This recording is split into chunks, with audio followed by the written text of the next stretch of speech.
Tere, I'm Milani Perera, one of the selection committee members from the Tallinn Black Night Film Festival, and you're with PÖFF TV. Today we can talk about the film Lifelike. It's going to be screened in the main competition, and to talk about the movie, we have the director of the movie, Ali Vatansever. Welcome. It's a pleasure to be here. And so this is your first time in Tallinn and Yes. first time with PÖFF. How do you find it so far? It's my first day in Tallinn. I heard so much about it from friends from over the years. We've been, of course, following all the news about Tallinn. But it feels so reassuring to be here. It feels great so far. The weather was, I think, everyone was so scared, like scaring us about the weather. But so far, so good. I'm enjoying every second of it. Yeah, this time actually is a little bit warmer than last year's, but I'm happy you find it pleasant. Yes. I hope the rest of the stay will be also very pleasant. So your movie, Lifelike. I watched the movie as a programmer when it was submitted. It was a very interesting movie. It's certainly a different movie, which we have got it from Turkey.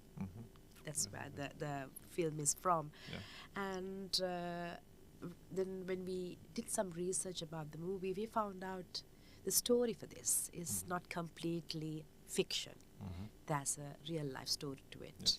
Shall we start with that? How did you get the inspiration to make this movie? Definitely. Actually, my father tipped me this film because I was visiting my father once after my second film, Saf, and he told me about this news that he read on a newspaper about a father taking the life of his own son because of the terminal illness of the son they couldn't cure, and one night the father snapped and basically took his own son's life. And I was quite intimidated by this because my father was talking about kind of like taking the life of a son. So I said, "Okay, father, what do you mean?" Kind of also, of course, it's a very difficult image Yes. of that, and it kind of Hypersensitive. Yes, yeah, and also like the empathy, the conflict that goes, and also the tiredness after all those struggle, was so deeply about life, and I was intrigued. Let me put it that way. So then when I dig deeper, I realized that the lawyer of the father presented the case as the first euthanasia case of modern Turkey. It adds another layer to it in a way that you are searching in a different and culturally difficult place the right for such an act. And it automatically stayed with me for long. Over a lot of dark drafts, of course, I found the essence of it, which is not as dark, because right now I feel like it was just the basic inspiration of it. Right now the story is about a family torn apart because of this end-of-life experience of their son. Each family member is in their own worlds, and through acceptance, they connect. So it's basically about the very human condition and how we, through difficult times, through touching each other, connect. That's that's something I very strongly found in your story. The voice or the tone of you as a filmmaker, how you tell the story. This sympathetic, extremely tragic, because Yes. young life, the protagonist is 19-year-old young man who actually has a whole life and possibilities in front of him, is actually shortened by this terminal illness. So before I come to that, so you said that was the first case, the inspiration, the Yes. what do you call, the seed of inspiration, Yes, not the whole. definitely. The seed of inspiration came from this incident Yes. about euthanasia. Yes. So what was the dialogue in Turkey about this? Was it like people were divided, people like against the religion, of course, and of course it's against. If it's first time, definitely people wouldn't have had this kind of a debate. What was the overall general public's opinion about this situation? I think it's not too different than wherever you go in the world, because in a sense, euthanasia is illegal wherever you go, in many places. But behind the closed doors, it's just a big word, but it happens. You know, there is a moment when you look at the eyes of the doctors and the nurses, it kind of happens because of this human touch. Everyone knows that the journey is not going anywhere, and it kind of happens, but not on a legal terms. The end, we should also underline that at any case, at any human's life, at any decision, it resonates differently. And also this is also my cinema, because euthanasia is a big word. Like, big words mean big things to people. Like, they are either pro or against, you know, like, and life is more than this black and white approach. There are so many different layers, richness, grayness to this. So you cannot be, you can be pro or against, but at the end of the day, this film is also about that it can happen in life, in anyone's life, whether you are pro or against.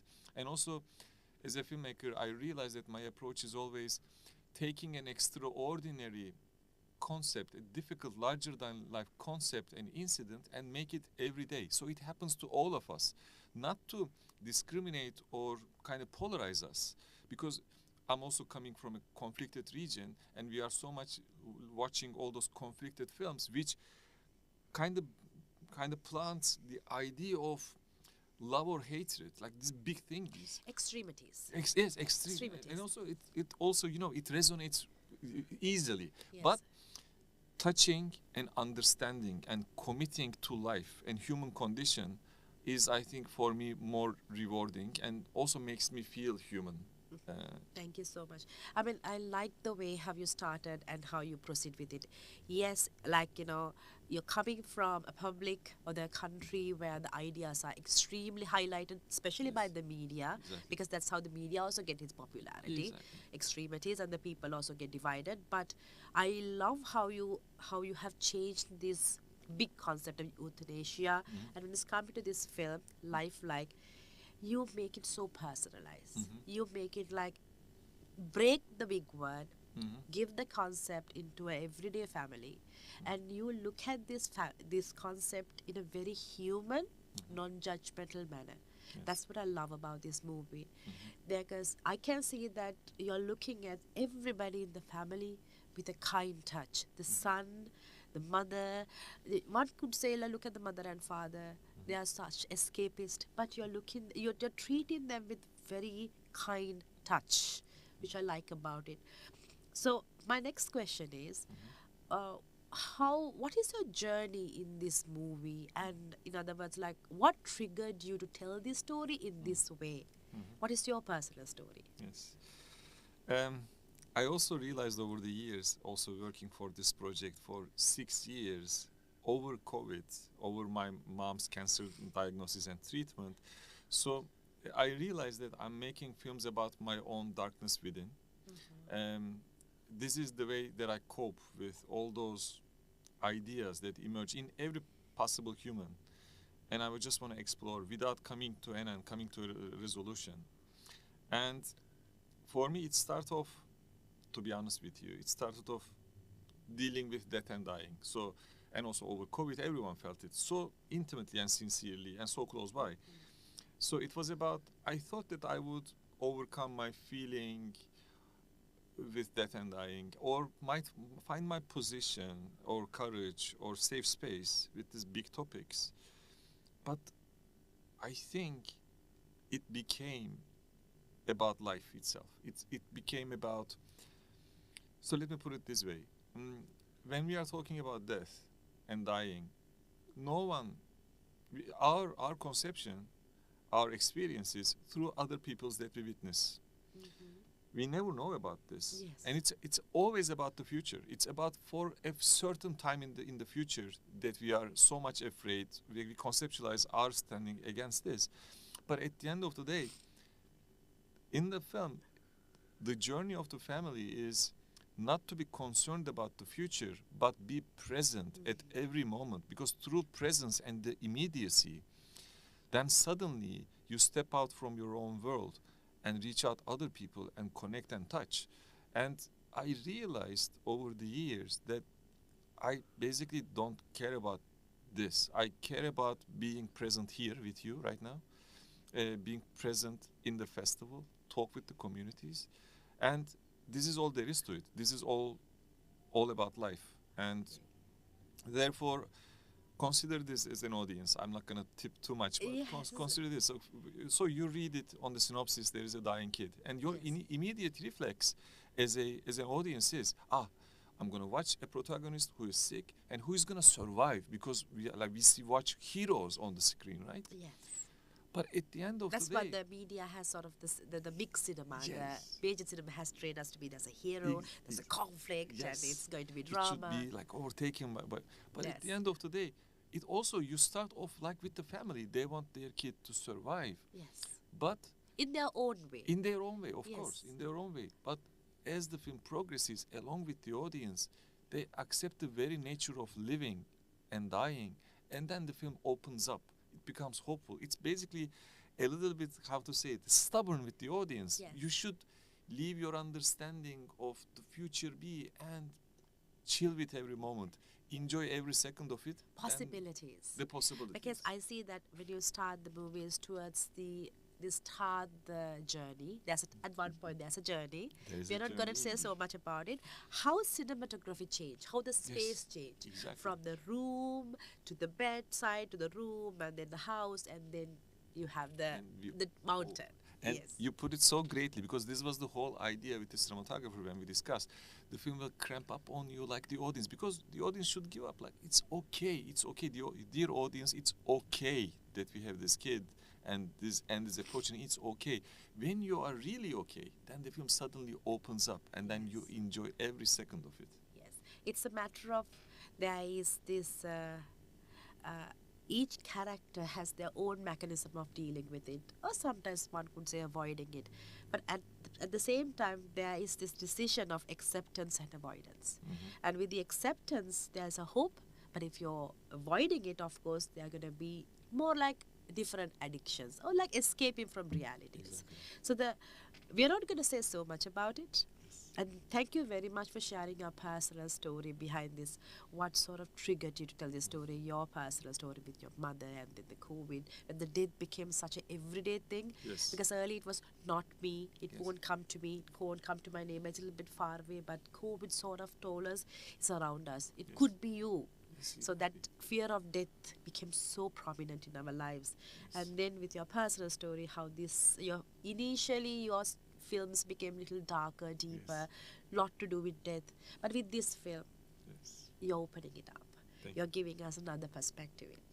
Thank you so much for sharing that personal story. It means a lot to us. It also adds an extra level of touch, a genuineness of the story, of what we see is lifelike. Okay, unfortunately, we are also coming to the end of the story. So that's it. That's the gist of the story. The story is inspired by the real event, but that's only the seed. But then again, the director has his own personal story, created over the 6 years, I would say. Yes, Yes, 6 6 years. A lot of social changes in a world where there's a lot of extreme ideas. He finds and he brings his personal story and personal voice by developing 3 main characters, Yes. and a lovely relationship in this family gives us opportunities about life and death and possibilities. Maybe I can add one more final thing for the Yes. audience, for the dear audience. There's a goodie for the audience, because the film also partially touches virtual reality. Yes. There is an accompanying VR experience that will bring to Tallinn, and right outside the screening, the Wow. audience will have the chance to transport into the virtual reality side of the film. Wow, but that's amazing. So they're going to be a live, experience Yes. into virtual reality. That is a perk. Yes. So to experience all this and to speak to the filmmakers as well as experience this virtual reality experience, we invite you to come to this world premiere, which is going to be on 16th of November at 3 p.m. at Apollo Kino Plaza. So sadly, this is all the time we have, and Thank you for me. this is a wrap.